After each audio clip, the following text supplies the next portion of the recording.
Well, here we are, the last movie tie-in Transformers game for the Bayverse, and whew, this game certainly has a reputation.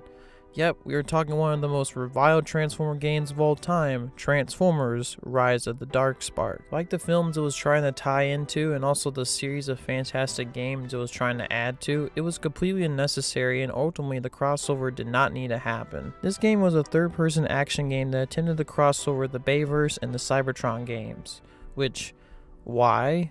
Like, no, seriously, why? There was no point in crossing the two franchises over. The Cybertron games are perfect in their own continuity, and we deserve the true High Moon third game. But Activision cut the studio down after they released Deadpool and The Edge of Reality, the boys behind the fantastic Incredible Hulk tie-in game. The jokesters on the roof?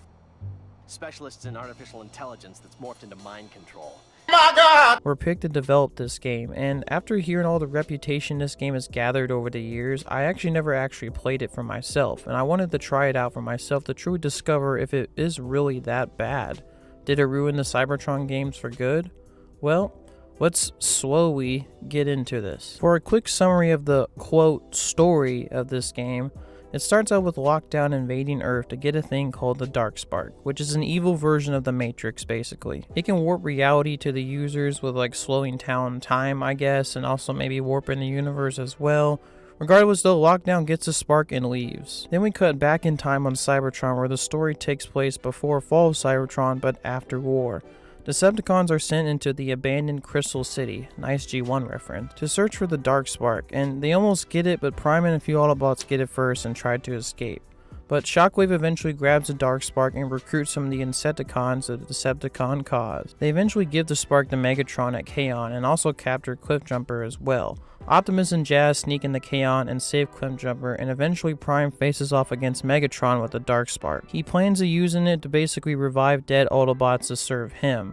I thought Dark Energon could do that, but hey, whatever. Also, a quick annoying side note here, Megatron has his body form after he got destroyed and repaired by Soundwave in Fall of Cybertron. This doesn't make any sense as this game takes place in between the two games and should not even be possible, but hey, whatever. After a big fight, the Darkspark gets flinged out into space, and I guess time travels to the film universe. So much for our crossover, I guess. And basically picks up after the first mission of the game, with Drift and Bee tracking down Lockdown in the jungle.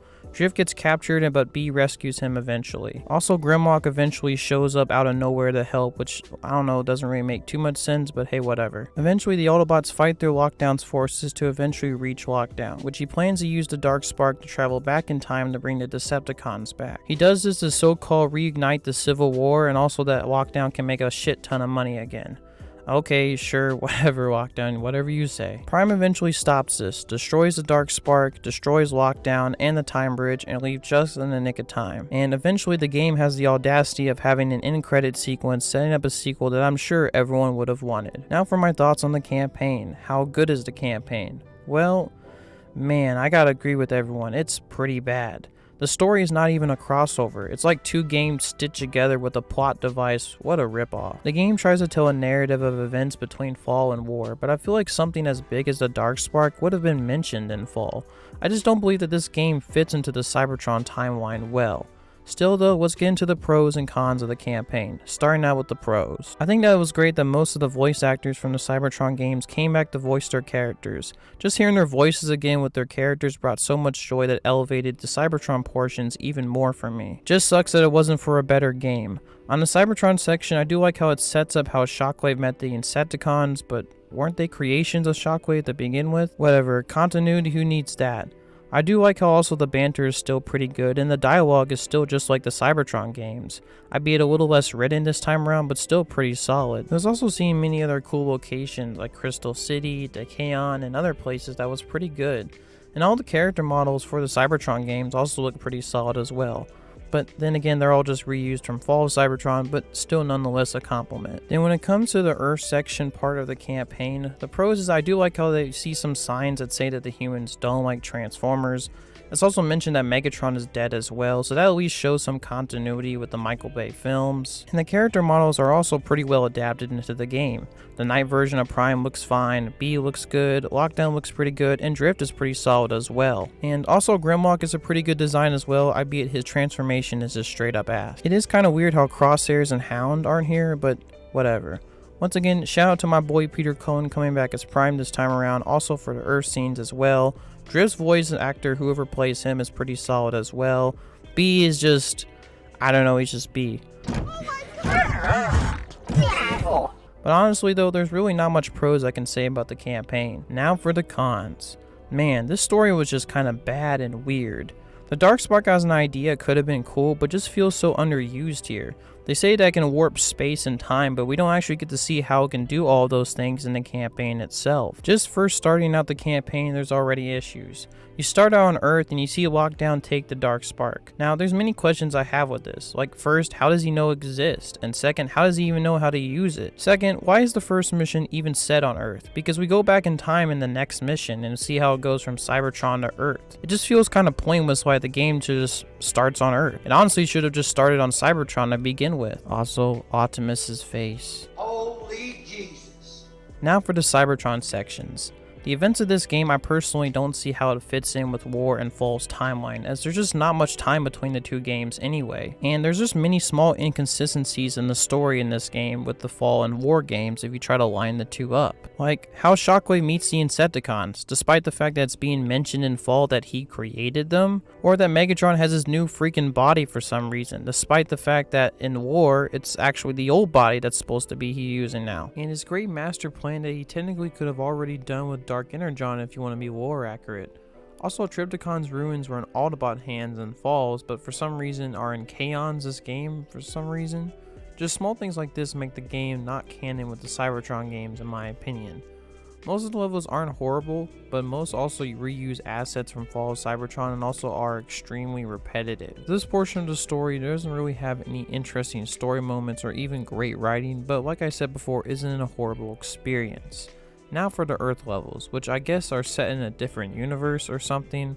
Once again, even nothing great here as well. The levels themselves are nothing special, with most being generic cityscapes with good room for combat, but generic buildings and jungle everywhere. All looks like Gmod stuff, honestly. I do like the anti-human signs, at least they made an effort to at least try to have some continuity with the movies, but the rest of the campaign, at least in the Earth section, is just mediocre to just bad, with you just stopping a lockdown as the general senses of it. The whole story just feels like some poor episode of a Transformers series that I don't really want to rewatch, and it feels kind of pointless at the end of the day. I wouldn't say that this game ruins the Cybertron games per se, as the events that happen in this game are pretty small, but they do hurt the continuity and feel kind of pointless just to shove in the tie-in to the Age of Extinction film. I think this game just would have been way better as just a generic Age of Extinction movie tie-in game, instead of trying to tie into an already great Transformers series just because you want to reuse assets for your game. Overall, the story and campaign are pretty bad, and despite me coming up with a few positives, everything about this story feels wrong, from its awkward writing and okay dialogue, to its cheap plot device that gives the excuse to cross the two franchises over, to just telling a bad Transformers story in general that taints the Cybertron series forever, but just cheapens the brand of Transformers in video games. So yeah, like everybody else says, Rise of the Darksparks campaign pretty much sucks. Now for the gameplay for Rise of the Darkspark, and overall it's pretty decent. I mean, they just reused the same gameplay type, model, assets, weapons, and everything else from Fall. Luckily though, Fall already had very solid gameplay, so playing this game still felt fun in many different ways, but also many things still felt less fun this time around.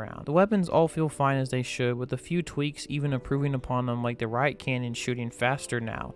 The enemies also this time around are fine themselves, having less intelligent responses and being more generic this time around. But my god, they only say like 2 lines of dialogue when you attack them, and hearing it throughout the entire game is just so annoying. He got away! Let's see what we got. Another one down. He got away! New prey has arrived. Taking losses!